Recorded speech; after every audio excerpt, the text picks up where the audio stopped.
Le terrain que vous avez en face de vous, qui est symbolisé par cette teinte grise, va... Responsable de l'implantation de l'université à Dorigny, l'architecte Guido Cocchi a fait, avec les autorités politiques vaudoises et les différentes commissions de travail, le pari qu'il fallait quitter le centre-ville pour donner à l'université l'occasion de se développer. Oui, c'était une aventure, et c'était d'autant plus une aventure que les gens d'ici, les Lausannois, ne pouvaient pas s'imaginer qu'on sorte de leur ville. Et puis, voyant, disons, les besoins qui s'annonçaient, je me suis rendu compte que c'était impossible. D'ailleurs, la commission qui s'est occupée du choix du terrain a eu la même opinion.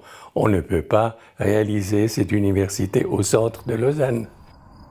C'est donc au bord du lac, sur de vastes terrains agricoles, à l'ouest de Lausanne, que la nouvelle université a été bâtie. Moi, je pensais qu'on a le lac, donc pour le sport, on peut aller faire du bateau, on peut nager, on peut faire un tas de choses. Et puis il y a la place, parce qu'il n'y avait effectivement rien ici. La construction du premier bâtiment est réalisée en un temps record pour l'époque. Les travaux ne durent que 18 mois. Alors d'abord, il faut savoir ce que ça veut dire l'université. Pour moi, dans un canton qui était relativement modeste, dans les moyens financiers, il fallait être efficace, il fallait faire des choses simples, pratiques, et qu'on puisse, disons, travailler dedans. Donc l'université, c'était un lieu de travail au départ. En octobre 1970, le collège propédeutique est inauguré. Il sera le premier d'une longue série. En 40 ans, ce ne sont pas moins de 20 bâtiments qui seront dédiés à l'université, avec toujours la même volonté, conserver l'aspect naturel du site, tout en offrant une circulation pratique et logique entre 3 zones distinctes. C'est d'avoir tout ce qui était scientifique à proximité de la nouvelle école polytechnique fédérale, tout ce qui était sciences humaines du côté de la ville de Lausanne, et entre deux, comme élément de liaison, tous les locaux communs.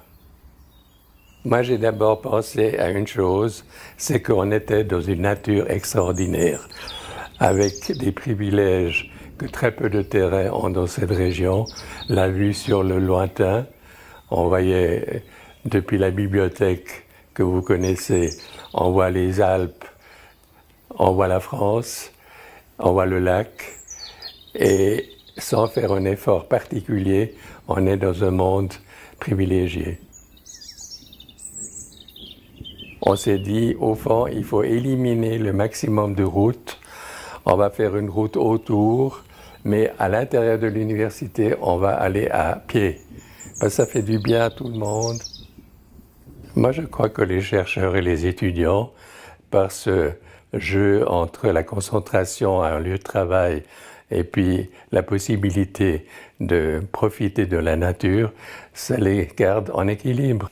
Moi, je me balade dans ce terrain, j'ai du plaisir à voir la foule des étudiants, j'ai du plaisir de voir cette nature.